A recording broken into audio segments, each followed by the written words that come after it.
Bem-vindos, bem-vindas a mais um programa da Igreja pelo Mundo.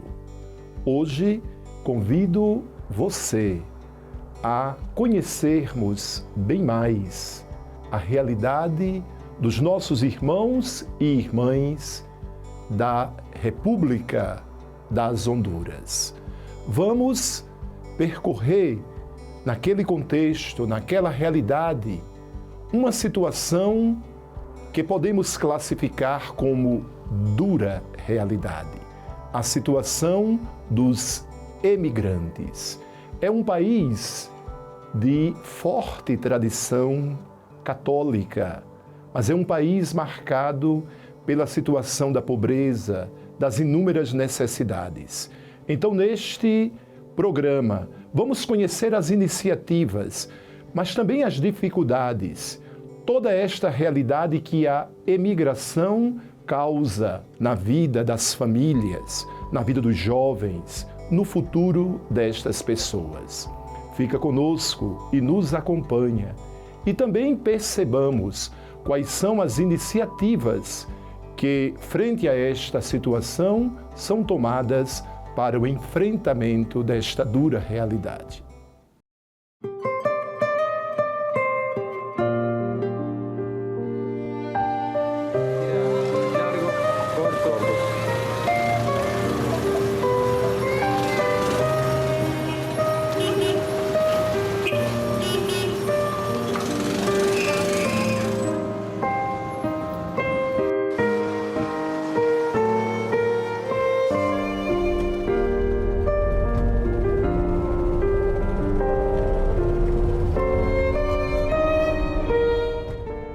A imigração é uma dura realidade em Honduras. Recentemente, nós, bispos, escrevemos uma mensagem e uma das coisas que dizíamos era esta: a maior exportação de Honduras são os emigrantes.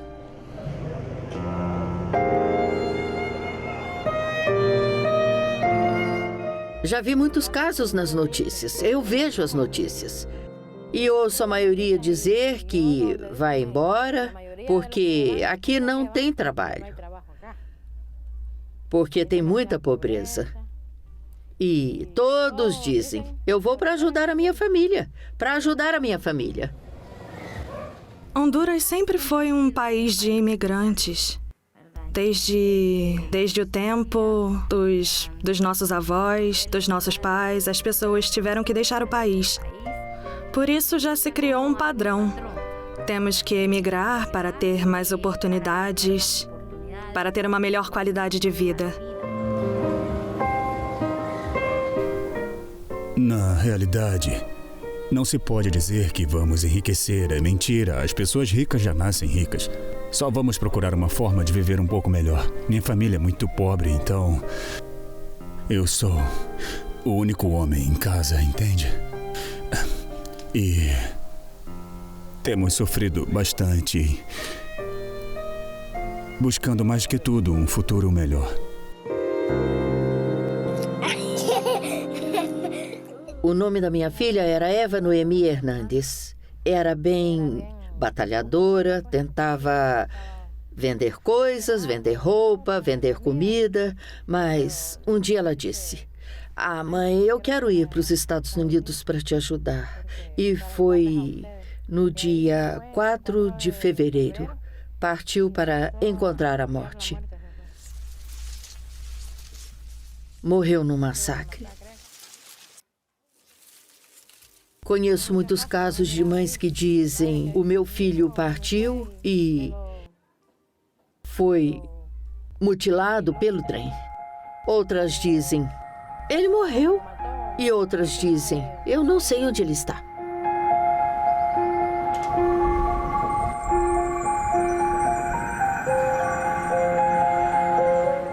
Eu vi rapazes de 14 e 16 anos que, ao pularem de um trem, perderam os 2 pés. Os 2 pés amputados. São jovens que, em um segundo, tiveram a sua vida marcada para sempre. Há mulheres que são arrastadas pelo trem e é aí que começa. Atravessar o México é uma grande jornada, é uma aventura onde acontecem tantas coisas. Hoje em dia, no nosso país, o governo não se preocupa com essa realidade pela qual passa essa gente realmente pobre. A violência é imprevisível. Na verdade, o narcotráfico, porque Honduras se tornou um ponto de passagem para o tráfico de drogas, isso tem levado à perda de muitas vidas, especialmente entre os jovens que acabam por emigrar. Famílias inteiras têm imigrado de Honduras. Temos visto todas essas caravanas em direção aos Estados Unidos e à Espanha. E o que acontece com as caravanas? As pessoas se juntam e, em algumas noites, podemos ver 500, 800 pessoas partindo. Mas, na realidade, acontece todo dia. Se formos à fronteira, às zonas cegas, sem controle, por onde elas evitam passar pela imigração, o fluxo é diário.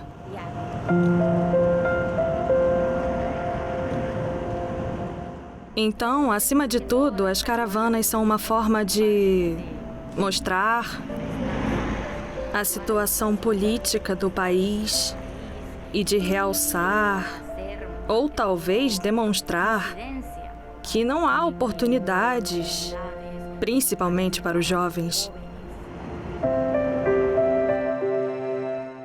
As causas foram bem analisadas e são basicamente duas: a pobreza e pobreza extrema e a violência.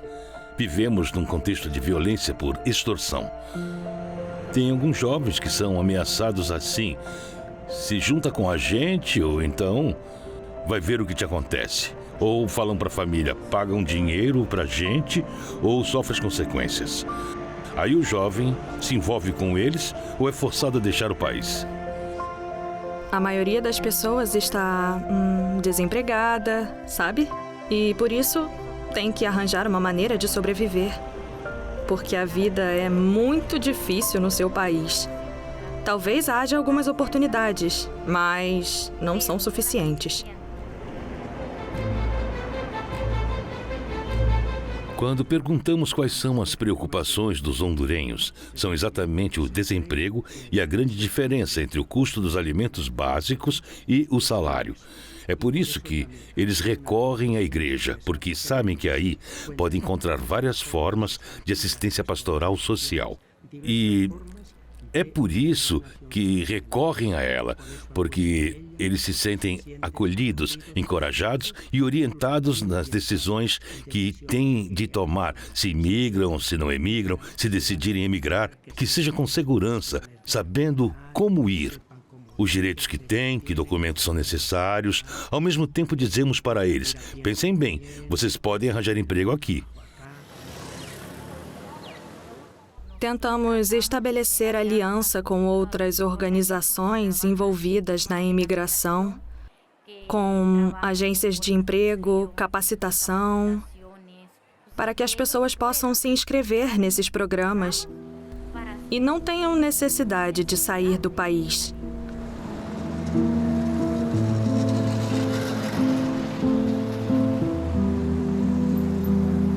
Aqui falamos de desigualdade social. Desigualdade social significa que só um grupo muito restrito detém efetivamente os meios de produção, comércio e também o poder político, enquanto a grande maioria não tem acesso a recursos mínimos para uma vida digna.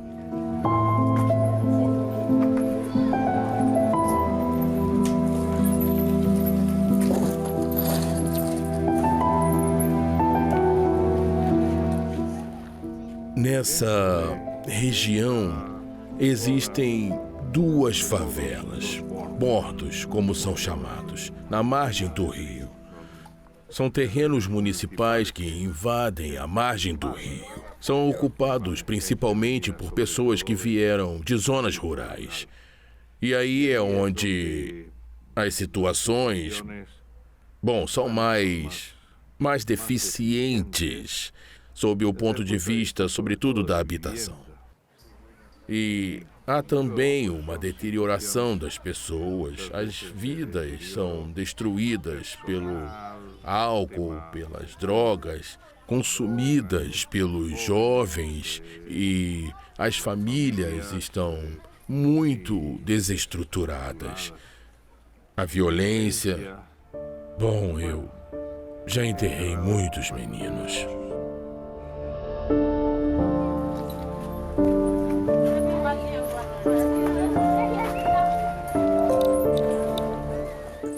Bom dia. Como estão? As pessoas que vivem nos bordos são pessoas de recursos muito, muito limitados. Eles não têm dinheiro para se dar ao luxo de ir a um hospital particular, porque não têm meios econômicos. E nos públicos, porque vão, mas nunca há remédios. Essa é uma iniciativa da Paróquia do Bom Pastor. E aqui é possível ter uma consulta bem mais em conta. Custa uns $2 e todas as necessidades e cuidados de saúde estão inclusas. E para os idosos, também na medida do possível, temos vestimenta. Enfim, ajudamos na saúde, com a alimentação e a vestimenta. Se nós tivermos os medicamentos, nós damos aos doentes. Caso contrário, passamos uma receita. Nós nunca aumentamos os custos das consultas por causa da situação das pessoas que vêm aqui, que são pessoas com pouquíssimos recursos.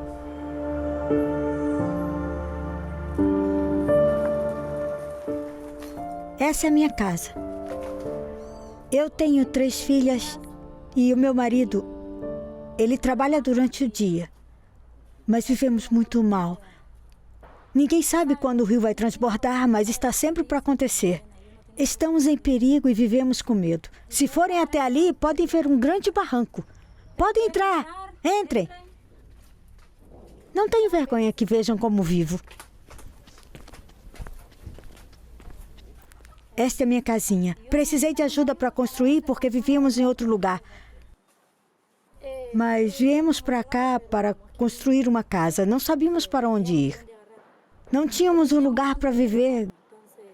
Graças a Deus construímos esta pequena casa e aqui estamos. É pobre, mas é minha casinha. Temos que mostrar os sinais do reino. Temos que dar pequenos passos. Isto não é uma competição com o governo ou outras ONGs.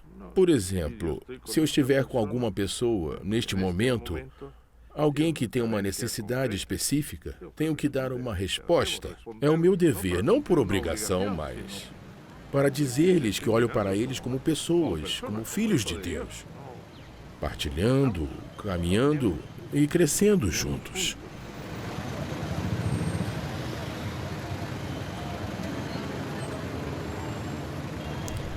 Eu conheço famílias inteiras que partiram, principalmente para os Estados Unidos à procura de uma oportunidade, porque não tem um ambiente saudável e nem remédios ao seu alcance. E principalmente porque não tem emprego. E com certeza me dá uma tristeza ver como as famílias se separam, não é? E as crianças ficam entregues a outras pessoas, de tios, de avós, e muitas vezes eles já são de idade muito avançada. E nós vemos também como isso acaba encorajando a delinquência. Não é? Porque essas crianças, praticamente sem qualquer orientação, então elas vão para a delinquência para se sobressaírem, para poder sobreviver nesse meio de pobreza em que estamos vivendo.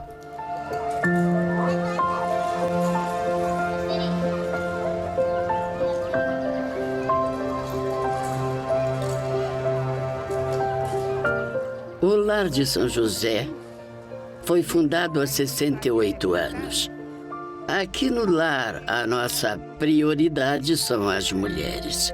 Primeiro temos um colégio interno com 83 moças, do pré-escolar ao ensino médio. Temos um programa universitário para mulheres, para que as moças que terminam o curso aqui e queiram continuar a estudar, possam ir para a universidade.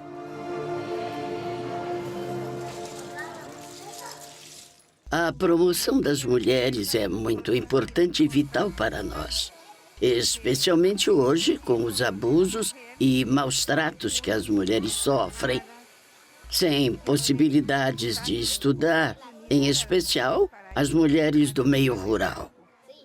Muitas moças nos procuram depois de terem sido maltratadas, vindas da pobreza, paupérrimas.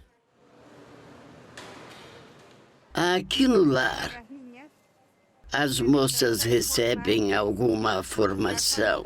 Quando são mais velhas, aprendem a bordar, a fazer pão, a costurar, informática e também culinária, para que aprendam a cozinhar. São ainda motivadas e ajudadas no seu crescimento através de jogos, esporte, dança e folclore. Então, quando uma moça sai daqui, vai estudar e trabalhar. E nós continuamos acompanhando para ver como estão indo. Quando se tornam independentes, voltam para nos dizer: posso cuidar de mim mesma, trabalhar e estudar.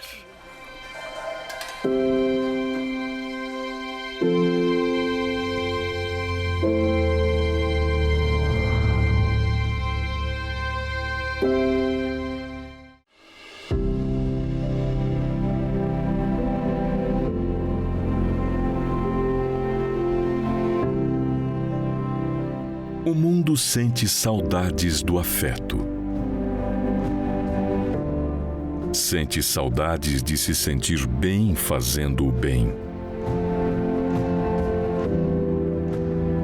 Ao mesmo tempo, existem muitas oportunidades para praticar a caridade.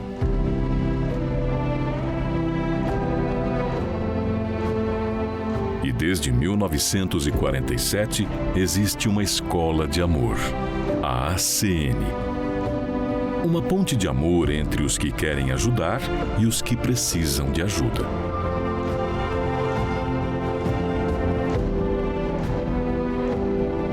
Em lugares onde a miséria rouba a dignidade das pessoas, a ACN chega como uma luz de esperança. Não levamos a solução apenas para um dia. Procuramos garantir soluções permanentes. Muitos povos já viram e viveram incontáveis horrores. Suas famílias foram destruídas. Suas crianças foram aleijadas por minas em um conflito sem fim. Eu vi a morte de crianças miseráveis. 2 crianças morreram. 2 crianças acabaram morrendo conosco porque elas não tinham comido. E quando eu tentei dar o leite para elas, elas não conseguiram engolir. Eram gêmeos. Então, quando nós conseguimos finalmente chegar ao hospital, elas morreram. Foi difícil, foi muito difícil para mim no começo. Mas agora eu sinto que é aqui onde eu pertenço, é onde eu quero trabalhar.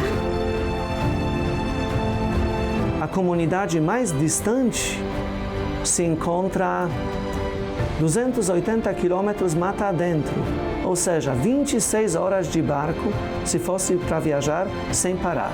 Já passamos neste barco um momento de apuros, quando até como motorista já pensamos que seríamos nossos últimos minutos da vida, né?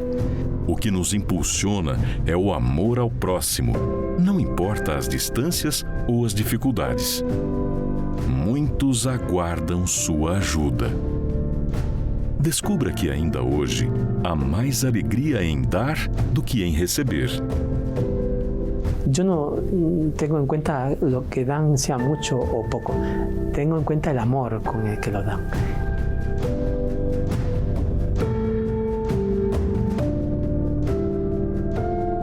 A maior alegria está em ajudar.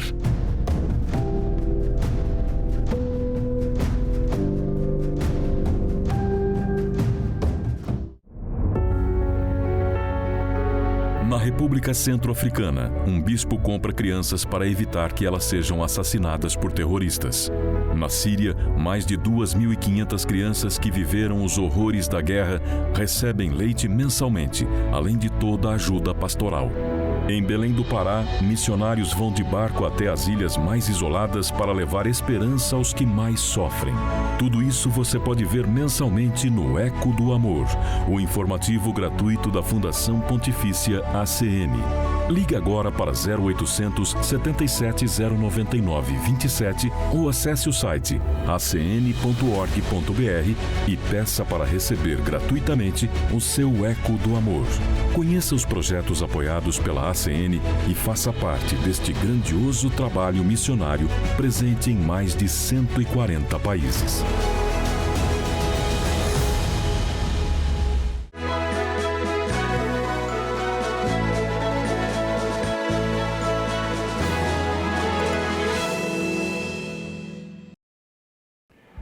Falar da emigração é falar de um tema também bíblico. Nós sabemos, quando abrimos as páginas da Bíblia, sejam as páginas do Novo Testamento, quanto as páginas do Antigo Testamento, que o povo santo de Deus teve no seu processo de formação de identidade, mas também no seu processo de conhecimento do verdadeiro Deus, a experiência de um povo emigrante. Mas a situação do emigrante é uma situação cheia de dificuldades, cheias de desafios, e é isto que o povo hondurenho enfrenta. Mas não podemos deixar de reconhecer que, em meio a toda esta situação, existe o apoio, existe a presença. E a nossa Fundação Pontifícia Ajuda a Igreja que Sofre, a ACN, também está presente junto ao povo hondurenho. São muitas as iniciativas em que a ACN apoia e ajuda este povo a enfrentar o problema da emigração, ou seja, a questão de ter que deixar sua terra e ir para uma terra estranha. Você que está me acompanhando neste momento, você também pode ser um missionário, ajudar estes irmãos e irmãs que vivem esta situação. Ligue agora para o 0800 77 099 27 ou acesse o nosso site acn.org.br. Ali você vai encontrar uma forma tão cheia da presença divina de ajudar estes irmãos a frearem esta situação de forçadamente deixar o seu país. A tua ajuda é muito importante. A tua colaboração é uma expressão do amor e da vida divina. Mas precisamos, em tudo isto, da oração, porque é a oração que move o nosso coração. Convido você agora para vivermos este momento de oração comigo. Senhor nosso Deus, Tu que escolheste o Teu povo, que também foi emigrante rumo à terra prometida. Abençoa o povo hondurenho, abençoa os jovens, as famílias, abençoa aquela igreja para que viva sempre o compromisso do amor e da solidariedade. Em nome do Pai, do Filho e do Espírito Santo. Amém. No próximo programa, vamos conhecer as belas iniciativas que tanto ajudam as pessoas hondurenhas antes de decidir partir do seu país. Eu espero você.